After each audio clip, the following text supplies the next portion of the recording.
le bruit des talons qui résonnaient dans les couloirs du palais de justice de Lyon. Je me souviens encore de ce son sec, implacable. C'était un peu comme le battement de mon cœur ce jour-là. Ma main, à la fois ferme et tremblante, tenait celle de Léo. De l'autre côté, Mia s'accrochait à ma jupe. Personne ne les attendait. Surtout pas Julien.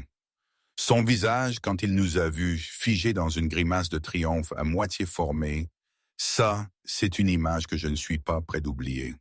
Pourtant, il y a seulement 6 mois, j'étais celle qu'on attendait. La femme brisée, la femme de Julien Lefebvre, le grand patron de Sterling Dynamics. Enfin, c'est comme ça que son entreprise s'appelait à l'époque. Lui, il s'était déjà refait, costard à 3000 €, sourire arrogant, et Sophie Bernard, comment dire, sa future, je suppose, accrochée à son bras comme un trophée. Elle portait une robe rouge, un peu trop voyante pour l'occasion, si vous voulez mon avis. Eux, ils s'attendaient à un divorce rapide, une simple formalité. Une pauvre femme sans le sou, qu'on allait écraser en 20 minutes. Mais ils avaient oublié une chose. La rage silencieuse d'une mère, ça peut déplacer des montagnes. Ou détruire des empires, apparemment. L'atmosphère dans cette salle d'audience, la numéro 4, était épaisse. Je la sentais même depuis le couloir. Ce mélange de parfums chers et de suffisance masculine. Julien était là, près de la porte, ajustant sa cravate un souhait, jetant un coup d'œil à son reflet. Toujours aussi obsédé par son image. Sophie, elle, roucoulait. « Arrête de gigoter, chérie. Dans 20 minutes, c'est réglé. Le juge Leroy est un dur, mais il respecte le pouvoir. Et toi, mon amour, tu en as plein. » Julien, lui, n'avait qu'un seul désir, se débarrasser de moi. 6 mois que je faisais traîner la chose, refusant son offre ridicule, refusant de signer ses NDA. Il trouvait ça pathétique, pensait que j'espérais le ramollir. Un rire sec lui était sorti de la gorge. Il oubliait que pour les affaires, il n'avait pas toute de cœur. Et ce mariage, selon lui, c'était juste une mauvaise affaire. Flashback. Les débuts de la chute. C'était bien avant ça, évidemment. Bien avant les costards, chers et les maîtresses. Julien et moi, on s'était rencontrés quand on avait 22 ans. Moi, simple serveuse dans un petit resto universitaire à Lyon. Lui, un génie du code sans un sou. Pendant 5 ans, c'est moi qui payais le loyer, les serveurs pour son application. Je cuisinais, je repassais ses chemises pour qu'il ait l'air présentable devant les investisseurs. Il était charmant à l'époque. Ambitieux, oui, mais avec une étincelle que j'aimais. C'est vrai, il était intense, mais ça, je ne l'ai vu qu'après. On était jeunes, on croyait en des choses. Je ne sais pas si c'était le destin ou juste une coïncidence bizarre, mais à ce moment-là, ça semblait juste. Ça collait bien, comme on dit. Mais quand Sterling Dynamics a décollé, Julien a changé. L'argent, ça ne lui a pas seulement acheté des voitures et des maisons, ça lui a acheté une nouvelle personnalité. Il est devenu obsédé par le statut social, et moi, Marie Dubois, je n'étais plus assez raffiné. Je lisais des romans de guerre au lieu d'aller à des galas. Je portais des jeans plutôt que de la haute couture. J'étais un rappel de son passé pauvre, et il voulait effacer son passé. Complètement. Alors quand il a rencontré Sophie, une mondaine dont le père pouvait faire tripler le cours de ses actions, il m'a pas seulement quitté. Il m'a viré de notre maison de Saint-Cyr au Mont-d'Or. Il a bloqué les comptes joints. Il a osé dire que j'avais de la chance qu'il ne me poursuive pas pour détresse émotionnelle, tellement j'étais ennuyeuse. Les 6 derniers mois, je survivais dans un studio minuscule. Julien le savait. Il avait même payé un détective privé pour s'assurer que ma misère était bien réelle. Le rapport disait que j'avais l'air fatigué, que je portais de vieux vêtements, que je prenais le bus. C'est l'image qu'il avait de moi. Et c'est ça qui a rendu la suite savoureuse. Le jour J. Ce jour-là, dans la salle d'audience, Pierre Garnier, mon avocat, un ancien défenseur public reconverti en avocat de divorce discount, comme disait Julien, était déjà assis seul, l'air épuisé, sa mallette en cuir usé près de lui. De l'autre côté, l'équipe de Julien, 3 requins de Whitmore et associés, arrangeaient leurs dossiers. On aurait dit qu'ils préparaient pas une audience de divorce. Où est-elle? Avait sifflé Julien à son avocat, May Dubois. Si elle ne vient pas, on gagne par défaut, non? May Dubois avait répondu d'une voix lissée par l'ennui que « Techniquement, oui, mais les juges aiment pas ça. Ça fait désordre. On veut l'écraser devant tout le monde. » Le juge Leroy y détestait le désordre, ça, c'était sûr. L'agent Dubois, le greffier, s'est levé. La cour. Tout le monde s'est levé. Le juge Thomas Leroy est entré. Un homme terrifiant, connu pour son intransigeance et sa capacité à sentir le mensonge à des kilomètres. Il s'est assis, ses yeux balayant la salle par-dessus ses lunettes. Affaire numéro 491. Lefebvre contre Lefebvre. Requête en dissolution de mariage. Il a regardé ma chaise vide. Maître Garnier, votre cliente a-t-elle décidé de traiter cette cour avec la même décontraction qu'une réservation de brunch? Où est Madame Marie Lefebvre? Pierre s'est levé, boutonnant sa veste, les doigts tremblants. Votre honneur, ma cliente, elle est en route. Elle a eu des problèmes de transport, sa voiture est tombée en panne sur l'A6. Sophie a étouffé un rire, assez fort pour que tout le monde entende. Sa Honda de 2005 est tombée en panne. Quelle surprise! Julien a eu un petit sourire en coin. Elle fait de l'obstruction, votre honneur, a dit May Dubois, le requin de Julien. Madame Lefebvre a l'habitude de retarder les procédures. C'est une perte de temps pour cette cour et d'argent pour mon client. Nous demandons de procéder par contumace. Le juge a tapoté son stylo sur le pupitre. J'ai tendance à être d'accord, maître Dubois. Le rôle est plein. Si Madame Lefebvre ne peut gérer son temps, elle ne peut gérer sa défense. J'imaginais le triomphe de Julien. La sentence allait tomber, mettant fin à ces 10 années d'erreur. Nous allons procéder, a dit le juge, levant son marteau. Maître Dubois, présentez votre proposition de division des biens. Merci, votre honneur. Conformément à l'accord prénuptial, que nous estimons valide, même si la défenderesse le conteste, et à la situation financière actuelle, Monsieur Lefebvre demande la rétention totale des actions de la société, de la résidence conjugale de Saint-Cyr-au-Mont-d'Or et des avoirs offshore. Nous proposons à Madame Lefebvre un versement unique de 50 000 €, considérant qu'elle n'a apporté aucun capital financier au mariage.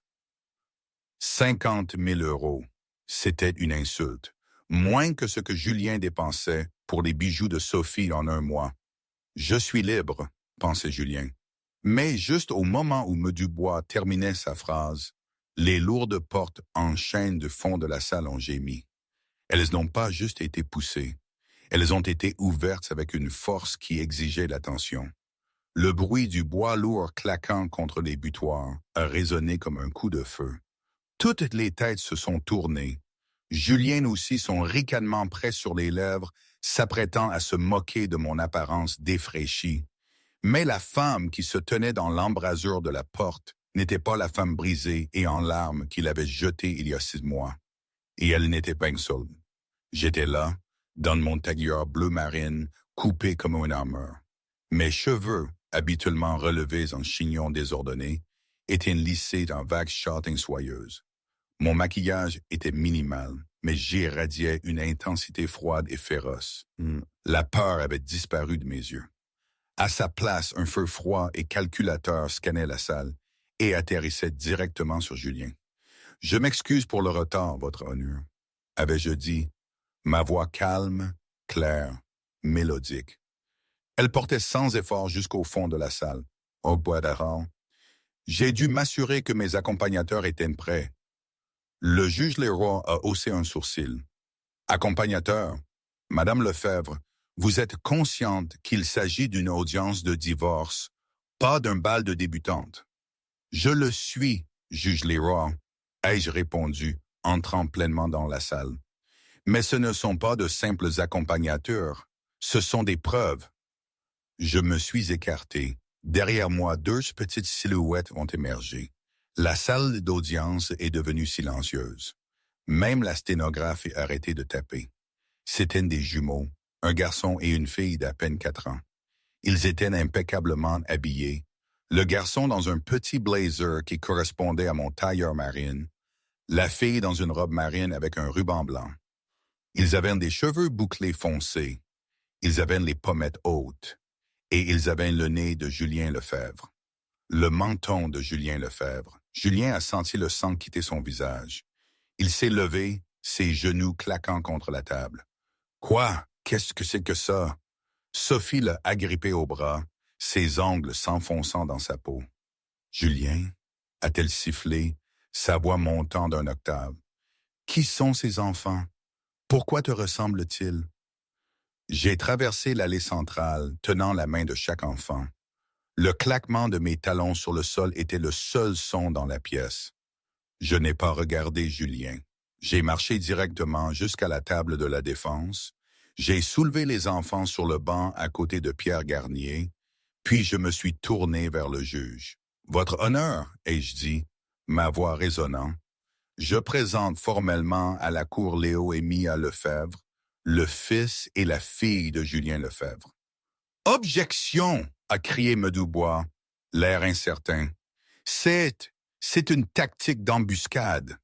Il n'y a pas d'enfant dans ce mariage. » Monsieur Lefebvre a déclaré à plusieurs reprises sous serment que le mariage était sans enfant. Le juge Leroy a regardé Julien. Les yeux du juge étaient comme des lasers. « Monsieur Lefebvre, est-ce vrai? Vous êtes-vous perjuré concernant l'existence de dépendants? » Julien était en train d'halter. « Je ne savais pas, » a-t-il bégayé. « Elle ne m'a jamais dit.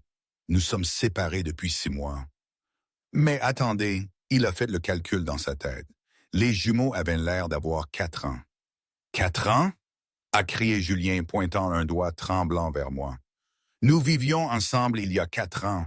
Comment avez-vous pu me cacher des jumeaux dans ma propre maison? » « Je ne les ai pas cachés dans ta maison, Julien. » ai-je dit calmement. « Je les ai cachés au seul endroit où tu n'as jamais regardé. »« Où? » a crié Julien. « Ma vie, ai-je répondu. Tu n'étais jamais à la maison, Julien. Tu étais à Paris, à Londres, à New York. Tu rentrais 1 fois par mois pour changer de valise. Et quand tu étais à la maison, tu dormais dans l'aile des invités. Tu n'as même pas remarqué quand j'étais enceinte. Je portais des vêtements amples et tu ne m'as jamais regardé, pas une seule fois. » La salle d'audience a éclaté en murmures. « Ordre !» Le juge Leroy a frappé son marteau. « Ordre dans cette cour !» Sophie s'est levée, le visage tordu de fureur. « Elle ment! Regardez-les! Ils pourraient être n'importe qui. Elle les a probablement adoptés pour obtenir plus d'argent. C'est une arnaque. » Je me suis tourné lentement vers Sophie. Je lui ai offert un petit sourire, presque de pitié. « Une arnaque? » J'ai sorti de ma maillette un dossier bleu épais. J'ai les tests ADN ici. D'ici, effectués par un laboratoire indépendant la semaine dernière. Mais ce n'est pas la seule chose que j'ai. J'ai claqué le dossier sur la table. J'ai aussi les documents du fonds fiduciaire. Les yeux de Julien se sont écarquillés. Quel fonds fiduciaire? Le fonds fiduciaire familial Lefebvre, ai-je dit. Celui que ton grand-père a créé en 1995. Celui que tu m'as dit avoir été dissous il y a des années. Julien s'est figé. Il savait exactement de quel fonds je parlais. C'était le fonds Apocalypse, une énorme accumulation d'actifs que son grand-père, le fondateur de la fortune Lefebvre, avait verrouillé. Ce fonds dit vide, a menti Julien, la sueur perlait sur son front. Vraiment, j'ai ouvert le dossier, parce que selon les statuts du fonds, les actifs restent gelés jusqu'à la naissance du premier héritier mâle direct de la lignée Lefebvre. À la naissance d'un héritier, le fonds s'active. J'ai marqué une pause pour un effet dramatique. Et le seul fiduciaire, la personne désignée pour gérer les milliards, jusqu'à ce que l'héritier ait 18 ans, est la mère de l'héritier. J'ai regardé Julien, mes yeux durs comme des diamants. C'est moi, Julien, ce qui signifie qu'à partir de maintenant, Je ne possède pas seulement ma moitié des actifs du mariage.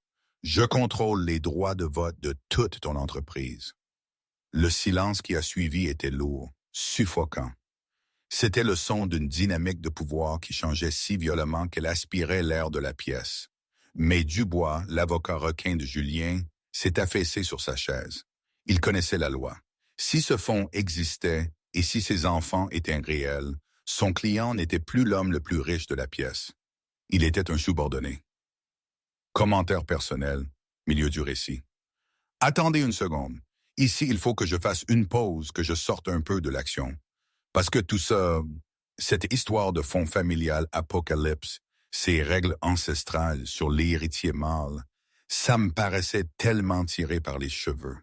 Je veux dire, j'étais Marie, la serveuse de Lyon, celle qui payait les factures et raccommodait les chemises. J'ai passé des années à me battre pour le quotidien, pour que Julien puisse rêver de son empire. Et là, d'un coup, on me parle de milliards cachés, de clauses obscures rédigées en 1995. Dans ma tête, ça ne collait pas. C'était trop grand, trop théâtral.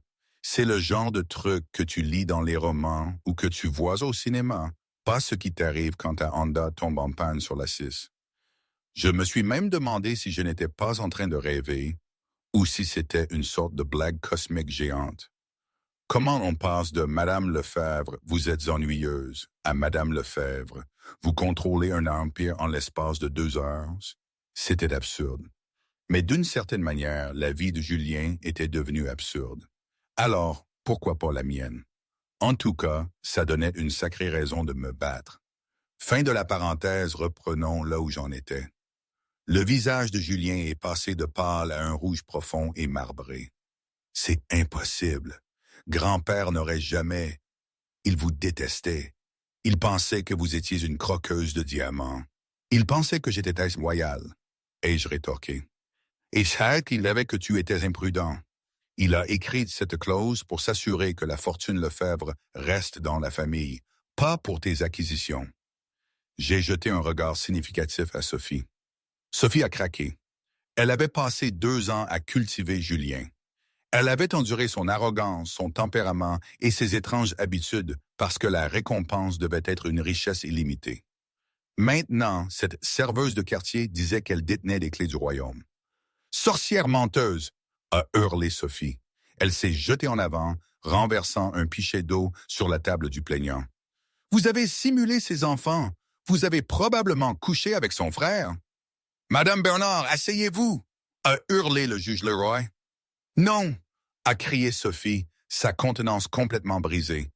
Elle a pointé un doigt manucuré vers les jumeaux.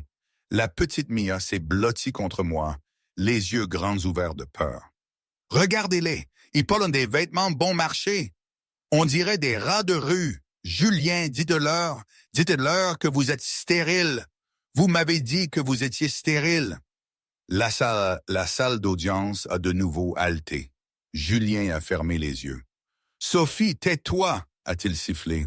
« Non, vous me l'avez dit » a hurlé Sophie, se tournant vers la galerie, s'adressant au public d'employés de bureaux ennuyés et de badauds curieux.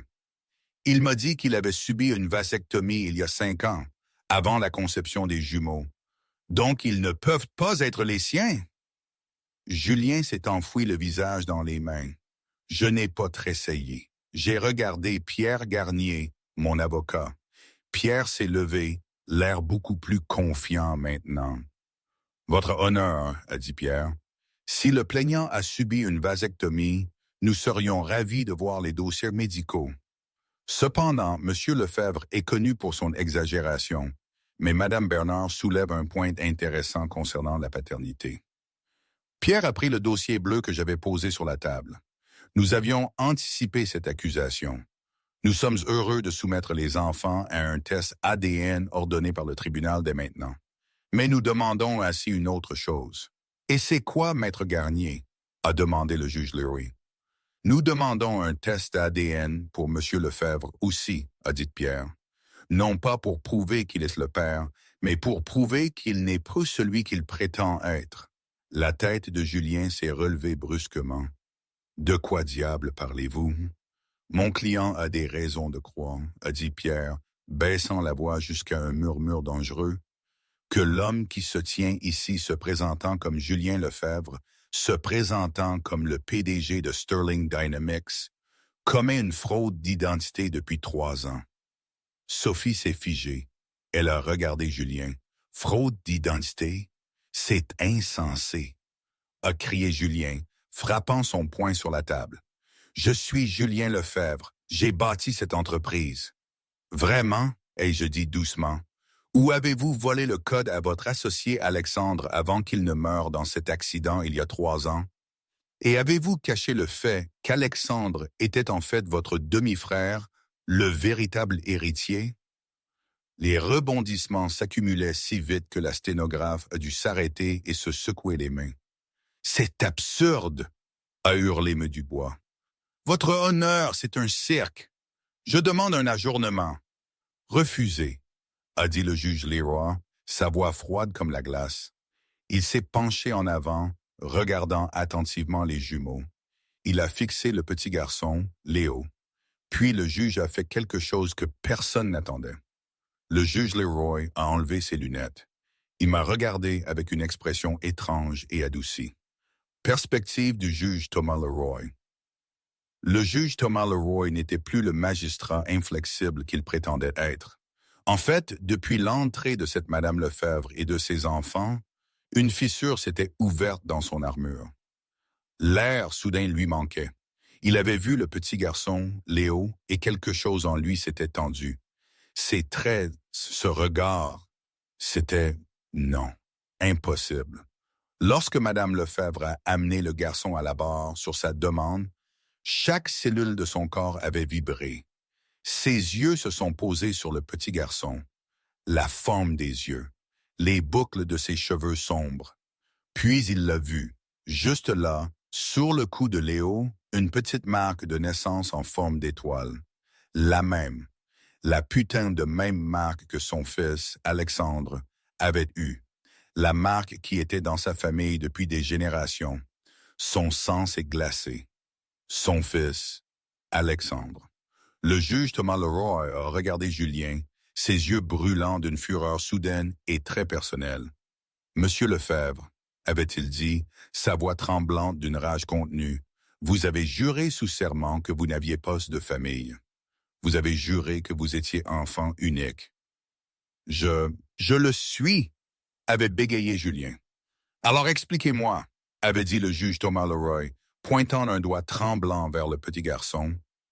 Pourquoi cet enfant porte la marque de naissance de la famille Leroy, la même marque que mon fils avait, le fils qui s'appelait Alexandre?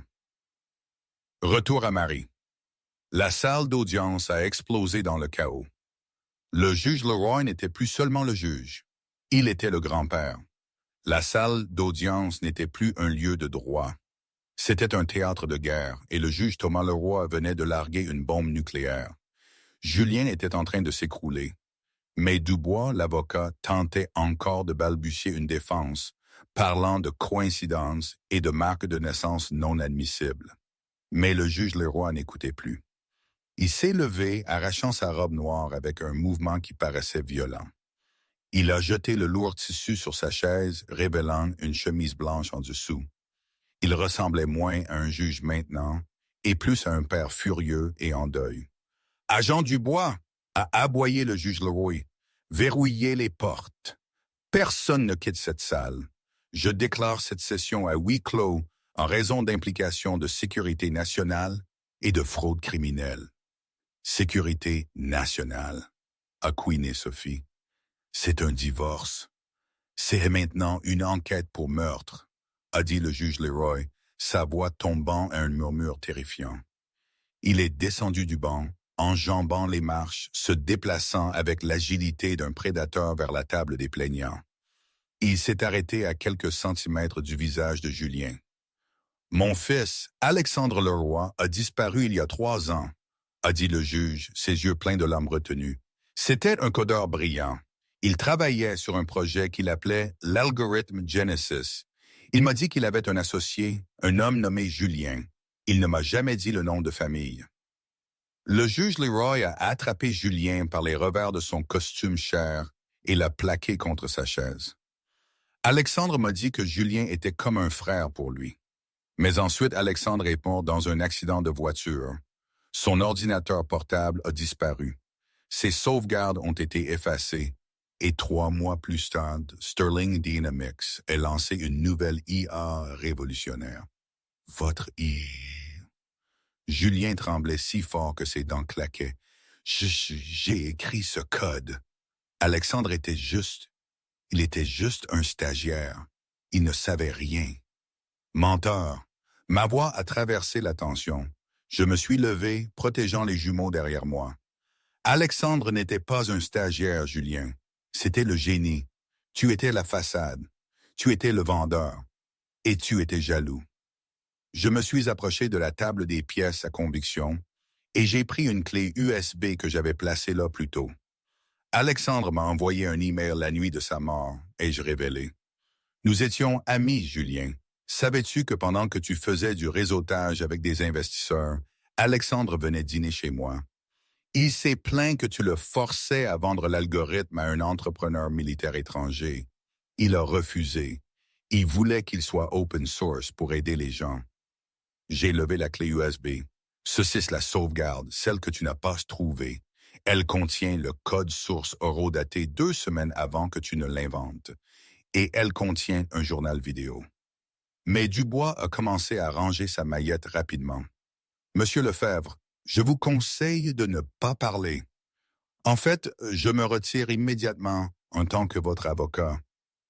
Vous ne pouvez pas me laisser, a crié Julien, agrippant le bras de M. Dubois. Je vous paye une fortune. Vous me payez avec de l'argent volé, a sifflé M. Dubois, tirant son bras. Je n'irai pas en prison pour être complice d'espionnage industriel et de homicide potentiel. Vous êtes seul. M. Dubois a marché vers le fond de la salle, mais l'agent Dubois se tenait devant les portes verrouillées, les bras croisés. Le juge a dit, « Personne ne sort l'avocat. Asseyez-vous. » Sophie était en hyperventilation. Elle a regardé Julien, puis le juge, puis les murs qui se refermaient. Elle a réalisé que le style de vie de milliardaire qu'on lui avait promis s'évaporait. Elle avait misé sur le mauvais cheval. « Je ne savais pas !» a hurlé Sophie, se levant et levant les mains en signe de capitulation. « Juge Leroy, je jure que je l'ai rencontré il y a 6 mois. Je ne savais rien d'Alexandre ou du code. Je ne suis qu'une victime ici. » Julien s'est tourné vers elle, les yeux hagards. « Une victime? Tu as dépensé un demi-million d'euros sur ma carte de crédit le mois dernier. Tu m'as dit d'écraser Marie. Tu m'as dit de m'assurer que les enfants, s'il y en avait, n'aient rien.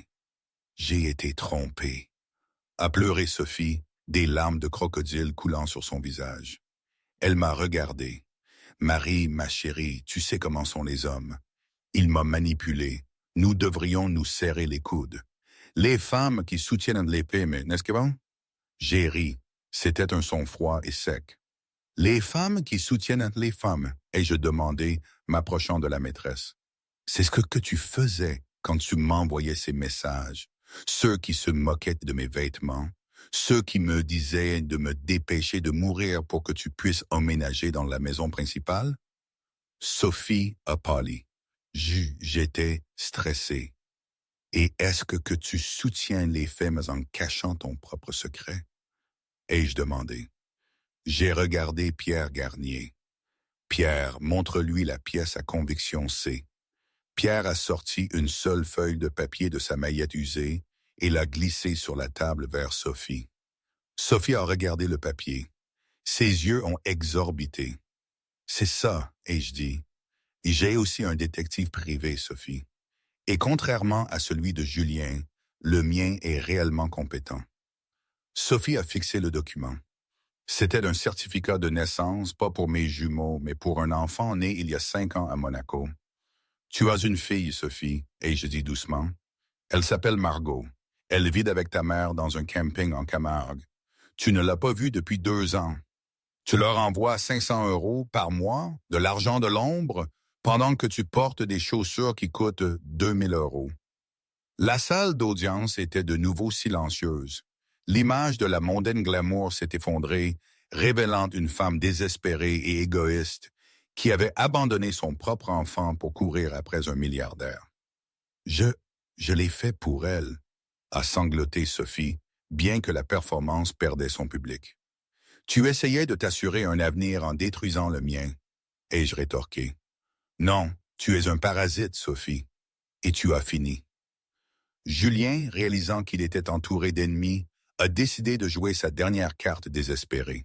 Il s'est levé, redressant sa veste, essayant de retrouver l'arrogance du PDG qu'il prétendait être. « Ça suffit !» a crié Julien. « Tout ça, ce sont des oui-dire, une clé USB, une marque de naissance. Tout est circonstanciel. Vous ne pouvez pas prouver que j'ai volé quoi que ce soit. L'entreprise est à moi. Les brevets sont à mon nom. Et quant à ses enfants, il a regardé Léo et Mia avec un dégoût non dissimulé. Je demande un test de paternité, un vrai, pas un effectué par son laboratoire indépendant. Je veux un médecin désigné par le tribunal. Tout de suite. Si ces vauriens sont les miens, je paierai la pension, mais je ne vous donnerai jamais l'entreprise. Le fonds fiduciaire exige un héritier légitime. Si je prouve que vous avez commis l'adultère, le fonds est annulé. Le juge Leroy, agissant maintenant comme grand-père Leroy, et regardé Julien avec une haine pure. Nous pouvons organiser un test ADN, mais nous n'avons pas besoin d'attendre un médecin. Le juge Leroy est retourné à son banc et a appuyé sur un bouton de son interphone. Greffier, faites entrer le Doc Bernard. Il attend dans mes appartements. La porte latérale s'est ouverte et un homme en blouse blanche est entré, portant une trousse médicale. Julien s'est figé. Vous aviez un médecin en attente? Je soupçonnais que quelque chose n'allait pas avec cette affaire depuis le début, a dit le juge Leroy. Quand j'ai vu le nom Sterling Dynamics sur le rôle, je me suis souvenu de l'associé de mon fils. J'étais prêt à me récuser, mais je voulais vous voir d'abord. Je voulais regarder dans les yeux de l'homme qui était avec mon fils quand il est mort. Le médecin s'est rapidement installé. Il a prélevé des échantillons de Julien qui s'est soumis à contre-cœur, retenu par l'agent Dubois, de moi et c'était Léo et Mia. C'est un analyseur rapide, a annoncé le Doc Bernard, utilisé par la police. Nous aurons un résultat préliminaire dans 20 minutes. Les 20 minutes qui ont suivi ont été les plus longues de la vie de Julien. La salle d'audience était verrouillée, le silence était lourd. Je me suis assise avec les jumeaux, leur chuchotant des histoires pour les calmer. Le juge Leroy s'est assis sur le bord de son bureau, fixant Julien. Sophie s'est assise la tête entre les mains, pleurant doucement. Finalement, la machine a bipé. Le Dr Bernard a arraché l'impression. Il l'a regardé, a froncé les sourcils, puis a regardé Julien. « Alors ?» a demandé Julien. « Ils ne sont pas les miens, n'est-ce pas? Elle a couché avec quelqu'un d'autre. »« Oh, ils sont les vôtres, Monsieur Lefebvre, » a dit calmement le Doc Bernard. « Alors c'est un effet de probabilité de paternité. Vous êtes le père. » J'ai souri, ce qui activait le fonds fiduciaire. Cependant, a poursuivi le médecin brandissant une deuxième feuille de papier, il y a autre chose. Quoi? A claqué Julien. J'ai effectué une comparaison avec la base de données familiale que nous avons en dossier pour la famille Leroy, comme demandé par le juge, a dit le médecin. Il a regardé le juge Leroy. Les enfants partagent 25% de leur ADN avec le juge Leroy. Julien avait l'air confus. Donc, si Alexandre était mon frère... Attendez, non. Non, ai-je dit en me levant. Alexandre n'était pas ton frère, Julien. Tu as menti à ce sujet aussi. Tu as dit à tout le monde qu'Alexandre était ton demi-frère pour expliquer pourquoi vous étiez toujours ensemble, pour expliquer pourquoi tu avais accès à sa famille. Je me suis tourné vers la salle. Julien n'est pas du tout apparenté au Leroy. C'était le colocataire d'Alexandre à l'université. La marque de naissance sur Léo, elle ne vient pas de Julien. Les yeux de Julien se sont écarquillés. « Qu'est-ce que tu dis? » Je dis, Ma voix tremblait d'émotion. Que je n'ai pas couché avec toi pour concevoir ces enfants, Julien. Le coup de théâtre est resté en suspens, comme une lame de guillotine. Nous avons fait une FIV, tu te souviens? Ai-je dit il y a 4 ans. Tu étais trop occupé pour venir à la clinique. Tu as envoyé un échantillon, c'est ce que tu as dit? J'ai regardé le juge Leroy. Julien était stérile. Il le savait, mais il ne pouvait pas laisser son ego prendre le coup. Alors, il a échangé son échantillon. Il a volé un échantillon du seul autre homme auquel il avait accès, l'homme dont il était jaloux, l'homme dont il voulait posséder le génie. Il a utilisé l'échantillon d'Alexandre. Il a utilisé l'échantillon d'Alexandre, a murmuré le juge Leroy, son visage se vidant de couleur. Il pensait qu'il ne faisait que voler du matériel génétique pour avoir un bébé intelligent. Et je dis, les larmes coulant enfin. Il ne savait pas qu'il me donnait un morceau de l'homme qu'il a assassiné. Léo et Mia, ce sont les enfants de Julien Landroit, parce qu'il a signé les formulaires de consentement à la FIV, mais biologiquement, ce sont les enfants d'Alexandre. Ce sont vos petits-enfants, juge Leroy. Julien est retombé dans sa chaise complètement vaincu. La cruauté de son propre ego avait été sa perte. Il était tellement obsédé par l'idée d'être supérieur à Alexandre qu'il avait littéralement engendré les enfants d'Alexandre pour perpétuer son propre nom, pensant que personne ne le saurait jamais. « Monstre !» a murmuré Sophie, reculant sa chaise loin de lui. « Je voulais un héritier avec de bons gènes, » a marmonné Julien, sa voix creuse. « Je l'ai faite pour l'héritage. Et l'héritage vient de te détruire, » ai-je dit. La révélation que Julien avait volé le matériel génétique d'un homme mort, l'homme même qu'il était accusé d'avoir tué, est resté suspendu dans l'air comme un nuage toxique. Le silence dans la salle 4 était absolu, brisé seulement par la respiration saccadée de Julien Lefebvre. Le juge Leroy, un homme connu pour son calme de fer, avait l'air d'avoir été frappé physiquement. Il n'est pas simplement descendu du banc. Il a descendu les marches comme un homme marchant en transe. Il a dépassé son greffier, dépassé l'agent de police et a marché directement jusqu'à ma table où les jumeaux étaient assis. Il est tombé à genoux. Le tissu coûteux de sa robe judiciaire a traîné sur le sol sale de la salle d'audience, mais il s'en fichait. Il a regardé Léo, cherchant le visage du garçon. Il a tracé la ligne de la mâchoire de l'enfant, la boucle de ses cheveux, et finalement cette marque de naissance en forme d'étoile sur son cou. « Alexandre !» a murmuré le juge Leroy, sa voix brisée par un chagrin qu'il avait enfoui pendant 3 ans. « Tu as ses yeux, tu as les yeux de mon fils. » Léo, sentant la tristesse du vieil homme, a étendu une petite main potelée et a tapoté la joue humide du juge. « Ne pleure pas, papy, » a dit le garçon innocemment. « Maman dit que les garçons courageux ne pleurent pas. » Ce mot « papy » a brisé la salle. C'était le point culminant émotionnel qui a transformé la procédure juridique en une réunion de famille. La sténographe a essuyé ouvertement des larmes de son visage. Même l'agent Dubois, pourtant endurci, a détourné le regard pour se ressaisir. Mais je savais que le moment de la sentimentalité devait attendre. Il y avait encore un prédateur dans la pièce et il était acculé. J'ai tourné mon regard vers Julien. Il était affalé sur sa chaise, son visage un masque de terreur suante.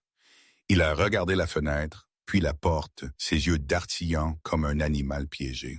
« Vous ne pouvez pas le prouver, » a marmonné Julien, sa voix montant à un ton frénétique. « Et alors, si j'ai utilisé son échantillon, c'est juste une confusion médicale. Vous ne pouvez pas prouver que je l'ai... C'était un accident. Les routes étaient glissantes. » J'ai fait signe à Pierre Garnier. « Pierre, joue la pièce à conviction D. » Pierre a connecté la clé USB au système audiovisuel de la salle d'audience. Un grand écran est descendu du plafond. Les lumières de la salle d'audience se sont tamisées automatiquement. L'écran a pris vie. Le visage d'un jeune homme est apparu. Il avait l'air gentil, fatigué et brillant. Il ressemblait exactement à une version adulte de Léo. C'était Alexandre Leroy. Si vous regardez ça, La voix d'Alexandre a rempli la pièce, petite et déformée, mais incomparable. Alors je suis mort. Et Julien dit probablement à tout le monde que c'était une tragédie. Julien a étouffé un bruit. Éteignez ça! C'est faux! Deepfake AI! Asseyez-vous! A aboyé l'agent Dubois, posant une main lourde sur l'épaule de Julien. À l'écran, Alexandre a continué. C'est le 14 novembre. Julien a découvert que je ne vendais pas l'algorithme Genesis aux entrepreneurs de la défense. Il m'a crié dessus pendant 3 heures. Il a jeté une chaise par la fenêtre. Il m'a dit que si je ne signais pas la propriété intellectuelle, il m'effacerait. Alexandre s'est penché plus près de la caméra, ses yeux hantés. J'ai vérifié ma voiture ce matin. Il y avait du liquide sous les cieux. J'enregistre ceci avant de conduire vers la côte pour le rencontrer. Si je ne reviens pas, vérifiez les journaux du serveur, papa. Vérifiez l'accès administrateur à la sécurité du garage. Julien a les codes. La vidéo a coupé. Le silence qui a suivi était plus lourd qu'avant. C'était le silence d'une tombe. Le juge Leroy s'est levé. Il ne pleurait plus. Son visage était un masque d'une colère froide et biblique. Il a regardé l'agent de police. « Agent Dubois, » a dit le juge Leroy, sa voix mortellement calme. « Ouvrez les portes. » L'agent Dubois a déverrouillé les lourdes portes en chaîne. Elles se sont ouvertes immédiatement. 2 détectives en costume bon marché sont entrés, suivis par 4 policiers en uniforme. Le détective principal, un homme aux yeux fatigués et un insigne à sa ceinture, a balayé la pièce du regard. « Julien Lefebvre ?» a demandé le détective. Julien a reculé en désordre, renversant sa chaise. Il a reculé jusqu'à ce que son dos touche la table du plaignant. « Non, non, attendez. J'ai de l'argent. Je peux expliquer. C'était des affaires. Il allait ruiner l'entreprise. »« Donc, vous l'admettez ?» a demandé le détective, sortant une paire de menottes de sa ceinture. Le métal a cliqué de manière sinistre. « J'admets que je voulais le code », a crié Julien, sa façade se désintégrant complètement. C'était un fou. Il voulait le donner gratuitement. J'ai sauvé l'entreprise. J'ai bâti cet empire. Vous ne pouvez pas me toucher. Vous savez qui je suis? Oui, a dit le détective, faisant pivoter Julien et le plaquant face contre la table. Vous êtes un meurtrier, Julien Lefebvre. Vous êtes en état d'arrestation pour le meurtre au 1er degré d'Alexandre Leroy, espionnage industriel et fraude. Alors que les menottes se resserraient autour des poignets de Julien, clic, clic, clic, Sophie Bernard a poussé un hurlement horrifié. « Meurtrier !» a-t-elle haleté, s'éloignant de lui alors que les policiers le remettaient debout. « J'ai dormi à côté d'un meurtrier. » Julien l'a regardé, ses yeux hagards. « Sophie, appelle mon banquier, transfère les fonds offshore. Obtiens-moi la meilleure équipe de défense du pays. » Sophie l'a regardé avec un dégoût pur. La réalisation l'a frappé d'un coup. Il n'y aurait pas de gala, pas de yacht, pas de milliards. Il n'y aurait qu'un procès pour meurtre et de la honte. « Je ne te connais pas », a-t-elle craché, essuyant ses mains sur sa robe comme si elle était sale. « N'ose pas me parler. » Julien a été traîné vers l'allée centrale. Alors qu'il passait devant moi, il a creusé ses talons, arrêtant les officiers pendant une brève seconde. « Marie », a-t-il supplié, les larmes coulant sur son visage, « s'il te plaît, pense à l'entreprise. Si je vais en prison, le cours s'effondre, le conseil paniquera. Tout ce que j'ai construit partira en fumée. Tu seras la reine d'un cimetière. Aide-moi et je te donnerai la moitié. Je te donnerai n'importe quoi. » Je me suis avancé. J'étais impeccable dans mon tailleur marine, un contraste saisissant avec l'homme en sueur et échevelé menotté. Je me suis penché, ma voix douce mais amplifiée par l'acoustique de la pièce. « Tu ne comprends toujours pas, Julien, » ai-je dit. « Tu n'as pas bâti l'empire. Tu en as volé les briques. Et quant à l'effondrement de l'entreprise, il n'y aura pas. Les actionnaires s'enfuiront, » a sifflé Julien. « Non, ils ne s'enfuiront pas, » ai-je répondu, ma voix résonnant pour que la sténographe l'enregistre. Parce que, en tant que fiduciaire du fonds de fiduciaire Lefebvre, qui est maintenant actif grâce à mon fils, j'exerce mon droit de vote majoritaire dès maintenant. Je me suis tourné vers la galerie, m'adressant aux avocats, aux greffiers et à l'audience invisible du futur. Je destitue immédiatement Julien Lefebvre du conseil d'administration et je le licencie de son poste de PDG pour faute grave, notamment turpitude morale et activité criminelle. Julien est devenu mou dans la prise de l'officière. Vous ne pouvez pas. Je viens de le faire, ai-je souri. Et pour stabiliser le marché, je nomme immédiatement un nouveau PDG par intérim. Qui? A ricané Julien, désespéré de me rabaisser une dernière fois. Toi, tu es une serveuse. Tu ne sais pas diriger un géant de la technologie. Non, ai-je dit, je nomme l'homme qui a écrit le code original, ou plutôt sa succession. J'ai pointé l'écran où le visage d'Alexandre avait été. Je publie l'algorithme Genesis en tant que logiciel open source au monde entier. Nous transformons Sterling Dynamics en un institut de recherche médicale à but non lucratif. Nous n'allons plus construire d'armes pour le plus offrant, Julien. Nous allons guérir le cancer qui a tué ta mère. Le visage de Julien est devenu blanc. La mention de sa mère, la seule personne qu'il avait réellement aimée et dont la mort avait déclenché son avidité, l'a frappé plus fort que les menottes. « Vous brûlez des milliards », a-t-il murmuré, horrifié. « J'achète la rédemption », ai-je répondu. « Sortez-le d'ici !» Les officiers l'ont traîné dehors. Julien Lefebvre, l'homme qui voulait être un dieu, a été emmené, hurlant comme un enfant, ses cris résonnant dans le couloir jusqu'à ce que les lourdes portes se referment. Le silence est revenu, mais cette fois il était paisible. Mais Dubois, l'avocat requin de Julien, s'est levé lentement.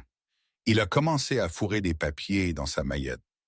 Je suppose que mes services ne sont plus requis. Partez, a grondé le juge Leroy d'où il se tenait avec les jumeaux. Avant que je ne vous radie pour incompétence et que vous ne soyez poursuivis pour complicité. Mais Dubois a pratiquement couru hors de la pièce.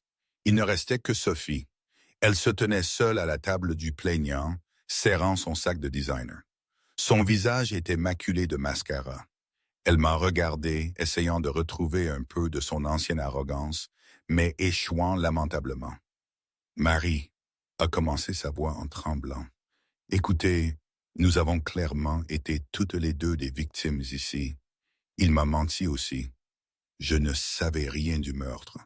Je ne savais rien des jumeaux. » Elle a forcé un sourire. Peut-être que nous pouvons nous entraider. Les femmes qui soutiennent les femmes, n'est-ce pas? J'ai ri, ce n'était pas un rire amer. C'était le rire de quelqu'un qui voit une blague pour ce qu'elle est.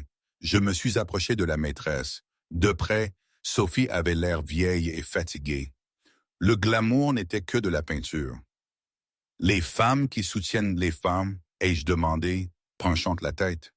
C'est ce que tu faisais quand tu m'envoyais ces textos, traitant mes enfants de bagages? C'est ce que tu faisais quand tu as dit à Julien de couper mon assurance maladie? Sophie a tressailli. J'étais sous son influence. Tu étais sous l'influence de la cupidité, l'ai-je corrigé. J'ai tendu ma main, lui offrant un dossier. Je ne vais pas te poursuivre, Sophie. Je ne veux pas ton argent. Je ne veux pas tes excuses. Je lui ai tendu le dossier. C'est un billet aller simple pour Monaco. Il part dans 3 heures. Sophie a regardé le billet. Monaco. Va voir ta fille, ai-je dit sévèrement. Va voir Margot.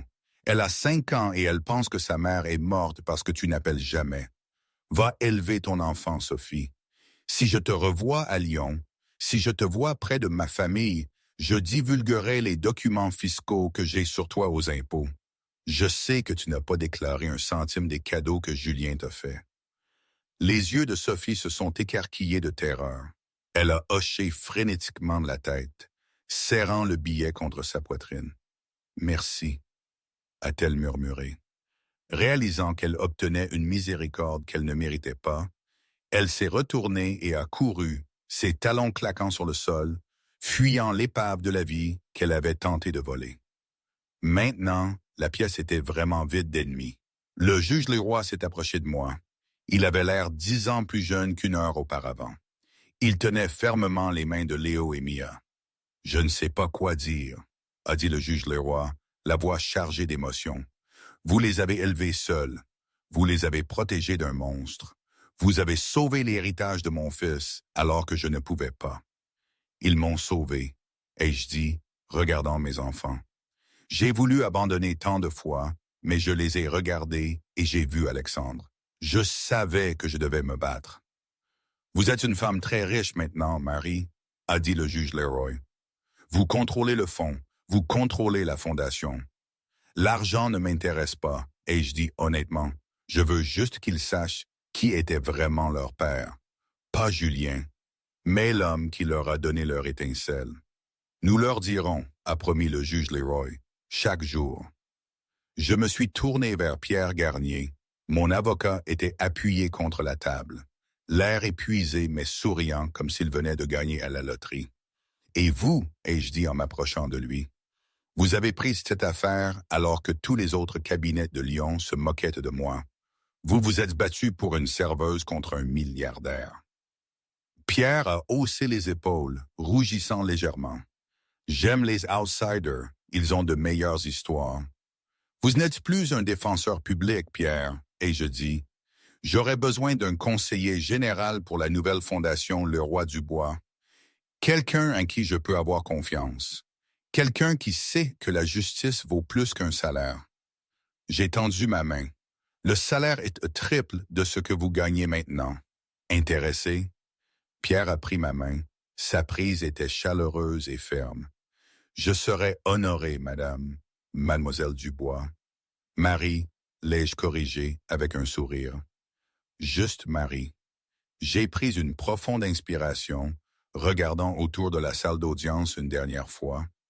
C'est là que mon mariage s'était terminé, mais c'est là que ma vie avait vraiment commencé. « Venez, ai-je dit, prenant la main de Mia pendant que le juge tenait celle de Léo. Allons manger une glace. Nous avons beaucoup d'anniversaires à rattraper. » Épilogue. 5 ans plus tard. 5 ans, c'était il y a 5 ans que les portes du palais de justice de Lyon s'étaient refermées sur la vie de Julien Lefebvre.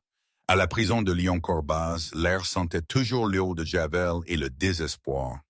Dans la salle commune, un groupe de détenus s'était regroupé autour d'une petite télévision vacillante boulonnée au plafond.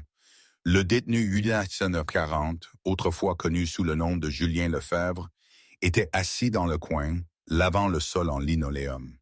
Ses mains, autrefois manucurées et douces, n'ayant jamais manipulé rien de plus lourd qu'un stylo plume, étaient maintenant calleuses et gercées. Il avait vieilli de 20 ans en 5 ans. Ses cheveux s'éclaircissaient, sa posture était voûtée. « Hé, Lefebvre !» a crié l'un des détenus, un homme costaud nommé Duval. « Venez voir votre ex-femme. Elle a l'air de valoir 1 milliard. » Julien a tressailli. Il a essayé de les ignorer, gardant ses yeux sur les savonneuses tourbillonnant dans le seau. Mais le son de ma voix l'a attiré comme un papillon de nuit vers une flamme. Il a levé les yeux. À l'écran, Marie Dubois se tenait sur un podium à Genève, en Suisse. J'étais, je suppose, éblouissante. Je portais un tailleur blanc qui rayonnait de pouvoir et de grâce. Derrière moi se trouvait le logo de la Fondation Leroy-Dubois. « Nous sommes fiers d'annoncer, avais-je dit, ma voix confiante et chaleureuse, que l'algorithme Genesis a réussi à cartographier les marqueurs de détection précoce pour 3 types de cancers pédiatriques. Grâce au code qu'Alexandre Leroy a écrit et grâce au travail acharné de notre équipe, le traitement est maintenant gratuit pour les familles dans le besoin. » La foule à la télévision a éclaté en applaudissements. La caméra est panoramisée vers le premier rang. Là se tenait le juge Thomas Leroy, l'air à la retraite et heureux, tenant les mains de 2 enfants de 9 ans. Léo et Mia avaient l'air sains, heureux et aimés. À côté d'eux était assis Pierre Garnier, l'air élégant dans un costume sur mesure, me regardant avec une adoration non dissimulée. « Elle a donné la propriété intellectuelle », a murmuré Julien à lui-même, serrant la poignée de la serpillière jusqu'à ce que ses jointures blanchissent. « Elle a donné un actif d'1 trillion de dollars à une œuvre de charité. C'est pour ça qu'elle est la femme de l'année. Et vous, vous frottez les sols, Lefebvre. Harry Duval, lançant une canette de soda vide aux pieds de Julien. Vous avez raté un endroit. Julien a fixé la canette. La rage qui le propulsait autrefois avait disparu, remplacée par un vide froid et creux. Il avait sous-estimé tout le monde. Il avait pensé que j'étais une simple serveuse qu'il pouvait jeter. Il avait pensé qu'Alexandre était un nerd qu'il pouvait exploiter. Il avait pensé qu'il était le roi du conseil d'administration. Il n'a pas réalisé, avant qu'il ne soit trop tard, qu'il jouait contre une grande maîtresse. De retour à Lyon, là, l'horizon avait changé. Le gratte-ciel qui portait autrefois le nom de Sterling Dynamics avait été renommé. C'était maintenant le centre Helix pour l'innovation. Je me suis assise dans le bureau qui était autrefois celui de Julien. Je l'avais complètement réaménagé. Le verre froid et le chrome avaient disparu, remplacés par des bibliothèques en bois chaleureux remplies de vrais livres et de dessins encadrés de Léo et Mia. On a frappé à la porte. « Entrez », ai-je dit. Pierre Garnier est entré, portant une petite enveloppe scellée. Il avait l'air hésitant. « Qu'est-ce que c'est, Pierre ?» ai-je demandé, posant mon stylo. « Ça vient de la prison », a dit Pierre doucement. « C'est de lui. Il a utilisé son unique lettre autorisée pour le mois. » J'ai fixé l'enveloppe. C'était du papier bon marché et rugueux. Je pouvais voir l'écriture frénétique et anguleuse de Julien sur le devant. « Voulez-vous la lire ?» a demandé Pierre. Il veut probablement s'excuser ou demander de l'argent. Ou peut-être qu'il veut juste savoir que vous pensez à lui. Je me suis levé et j'ai marché vers la fenêtre du sol au plafond. J'ai regardé la ville. Je me suis souvenu des nuits que j'avais passées à faire la serveuse pour payer les factures de Julien. Je me suis souvenu des nuits où j'avais pleuré jusqu'à m'endormir pendant qu'il était dehors avec Sophie. Je me suis souvenu du moment où j'étais entré dans cette salle d'audience, terrifié mais déterminé, tenant les mains des enfants qu'il avait rejetés. Je lui avais déjà donné 10 ans de ma vie. Je ne lui donnerai pas 10 secondes de plus. Non, ai-je dit. J'ai pris l'enveloppe de la main de Pierre. Je ne l'ai pas ouverte. J'ai marché vers la petite cheminée dans le coin de mon bureau, un élément que j'avais installé pour que la pièce ressemble à une maison. J'ai jeté la lettre dans les flammes. Nous avons regardé le papier se courber, noircir et se transformer en cendres. Les mots que Julien avait écrits, quelles que soient les supplications, quels que soient les mensonges, quelles que soient les dernières manipulations, ils ont disparu en fumée. Les enfants ont un tournoi d'échecs ce week-end, ai-je dit, me tournant vers Pierre avec un sourire lumineux, l'ombre de Julien complètement disparue de mes yeux. Papy Leroy dit que Léo joue la défense sicilienne. Pierre a souri en retour. Il tient de sa mère. Elle sait jouer la longue partie. Je n'ai jamais joué un jeu, Pierre, et je dis doucement, ramassant une photo encadrée d'Alexandre, l'homme dont j'avais sauvé l'héritage. Je me battais juste pour la vérité. Et la vérité finit toujours par gagner. J'ai attrapé mon manteau. Viens, allons manger une glace. Je l'ai promis aux jumeaux. Je suis sorti du bureau, laissant les cendres de mon passé derrière moi. Je n'étais plus la pauvre épouse. Je n'étais plus la victime. J'étais la matriarche d'une nouvelle dynastie, construite non pas sur l'avidité, mais sur l'amour, la justice et le pouvoir imparable d'une mère qui avait refusé de s'incliner. Aujourd'hui, quand j'y repense, est-ce que ça valait le coup? Toute cette souffrance, ces batailles, je ne sais pas. Parfois, je me sens forte, inébranlable. D'autres fois, la fatigue revient, le souvenir de cette peur que je ne montrais à personne. Et vous, à ma place, auriez-vous supporté tout ça? Auriez-vous osé pousser ces portes, avec vos enfants et toute cette rage contenue? On dit que la justice est aveugle, mais ce jour-là, elle a ouvert les yeux et elle n'a rien raté. Je crois.